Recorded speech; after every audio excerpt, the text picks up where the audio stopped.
ವಿತ್ತೀಯ ಕೊರತೆಯ ಮಧ್ಯೆ ಕೇಂದ್ರದ ಬಜೆಟ್. ಸದ್ಯ ಅಮೆರಿಕದ ಡಾಲರ್ ಎದುರು ರೂಪಾಯಿ ಮೌಲ್ಯದ ಕುಸಿತವು ಮುಂದುವರೆದಿದೆ. ಭಾರತೀಯ ರಿಸರ್ವ್ ಬ್ಯಾಂಕಿನ ಮಧ್ಯಪ್ರವೇಶದ ಹೊರತಾಗಿಯೂ ರೂಪಾಯಿ ಚೇತರಿಕೆಯು ದಾರಿಗೆ ಬರಲಿಲ್ಲ.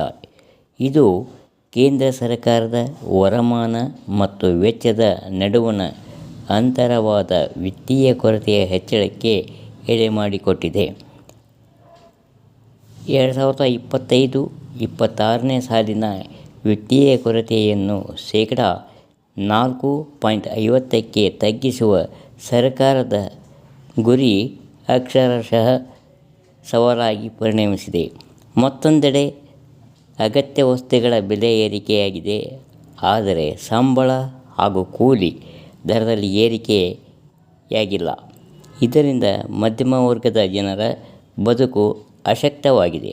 ಹಾಗಾಗಿ ಎಲ್ಲ ವರ್ಗದ ಜನರ ಜೀವನ ಮಟ್ಟ ಸುಧಾರಣೆಯನ್ನು ಗಮನದಲ್ಲಿಟ್ಟುಕೊಂಡು ನಿರ್ಮಲಾ ಅವರು ದೂರದೃಷ್ಟಿಯುಳ್ಳ ಬಜೆಟ್ ಮಂಡಿಸುವ ಸಾಧ್ಯತೆ ಎಂದು ಹೇಳಲಾಗುತ್ತದೆ.